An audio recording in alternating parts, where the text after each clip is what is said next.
Welcome to Charter Local Edition. I'm Brad Pomerantz. We are at the Christ Our Redeemer AME Church in Irvine, California at the National Faith Leaders Conference put on by that organization and the organization's CDC Community Development Corporation. The executive director of that corporation is Reverend Charles Dorsey. He is with us today.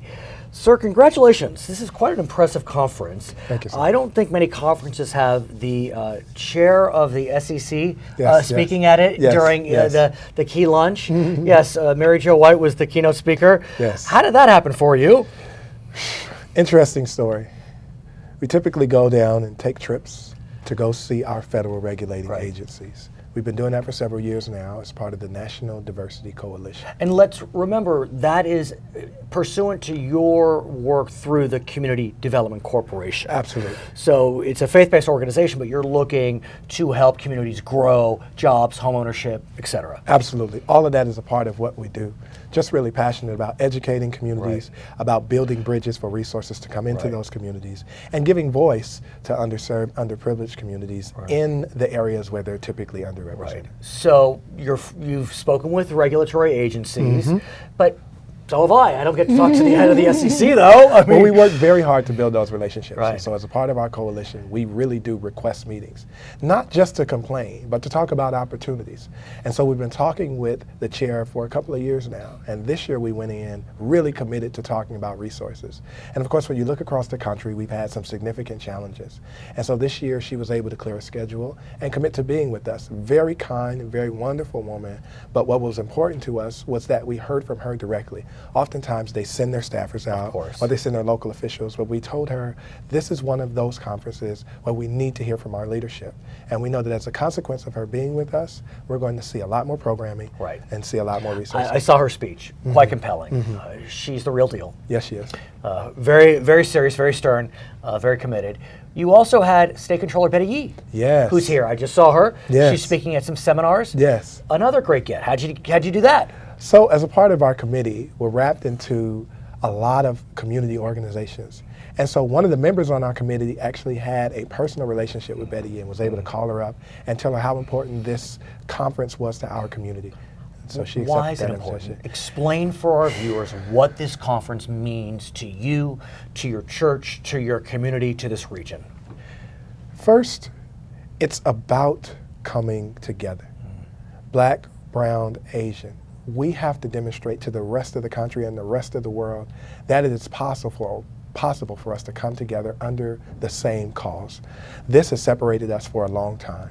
And then when we talk about faith leaders and that faith barrier that has historically separated all of us. It's interesting you say that because I've had the honor today of interviewing faith leaders from different faiths, including the bishop of the Catholic Church here in Orange. He has 1.3 million in his flock. I saw folks with yarmulkes on, so there must be rabbinical leaders here. I haven't seen any imams, but I'm presuming there are imams here. Yep, they'll be here later. Yeah, they'll be here later. And so how have you been able, I mean, look, it's 2015, relations are better, but you know, it's clearly important to you to unify the faiths. How have you done it? We think that it's a consequence of what's happening right now, conversation and relationship building and being committed to that. When we have events, we go support each other's events. When there are causes that impact all of our communities, we don't isolate it to one single community, but we bridge the relationship. And the truth is, we believe that God draws us together. That's where we're common. Our love for humanity, our concern for humanity is what draws us together. I want to talk about humanity for a second. And humanity really was hurt one day recently in South Carolina. I can feel myself actually getting emotional talking about it. When at an AME church in Charleston, folks gathered for a Bible study, and a young man who sat there as if he was part of the Bible study decided to take the lives of, I believe, nine people, including the pastor of the church, someone you know, as a fraternity brother and as a man of the cloth. Same denomination, AME. For AME. It's been a few months, but I'm just wondering if we can reflect. Still very painful. Right. We had several instances here where people who we were not familiar with walked into the building and you felt an unsettling. And that must be hard because part of faith is welcoming those that you don't know. It is the tension, the call to Right. be receptive to anybody who is willing, Right. and yet dealing with the reality that makes you vulnerable to attack. And yet, that is who we are. We risk our lives, our being and our comfort for the cause of the faith. That's exactly what we're called to do. So in these moments, it draws out the essence.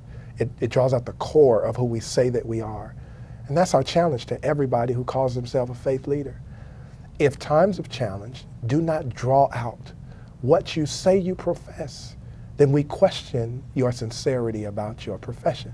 And so for us, it has called us to the carpet. It has called us to the standard of, if we are going to call ourselves believers in God, and we're going to say that we are called to love one another, then leave the doors open and deal with the comfort.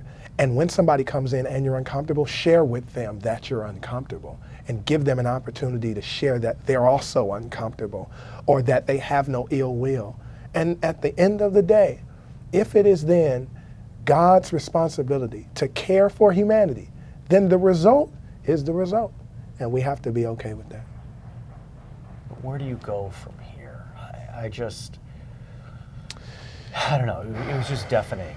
And recently, again, facts are unclear, but there was a shooting in Oregon, and there We were may talking about have that this been morning. some religious discrimination in connection with that. I mean, Jewish communities are targeted, Christian communities are targeted, Muslim communities are targeted. I mean, communities are constantly being targeted just because of their faith. Yes, yes.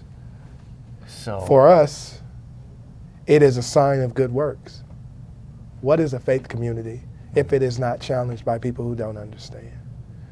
How do we become the best of ourselves if we're not faced with that tension?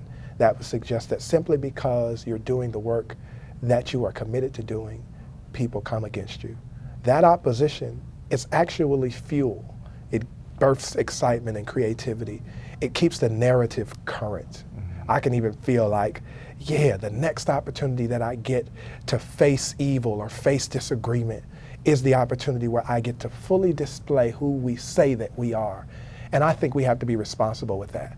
I think people mismanage it every time they allow themselves to fight evil with evil. I think we mismanage it when we don't see the opportunity to still do what Nelson Mandela did, do what Martin Luther King did, do what Gandhi did, and stand in the face of hatred and stand in the face of persecution and even violence and say, I still stand on my belief system, and I'm not going to allow one person to turn me from it. This is a big year, 2015, 50th anniversary of so many historic pieces of legislation. You're so right.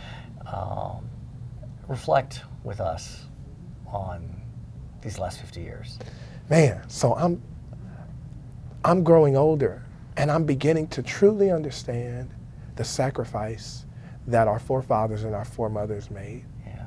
How is it that they were able to get this type of progress? I mean, now these issues of racism and sexism and all these other isms seem to be a little bit more institutionalized, and people are talking about it less. People in my generation don't even see it, don't want to deal with it, because to deal with it is to cause them to confront some of the friendships and the relationships that they have sort of close to their heart. But for me, it's great. It's like, It's good to be alive. oh, it's better to be alive. It's good to be alive. Yes, it is. His name is Reverend Charles Dorsey. He is with the Christ Our Redeemer AME Church here in Irvine, California. My name is Brad Pomerantz. This is Charter Local Edition.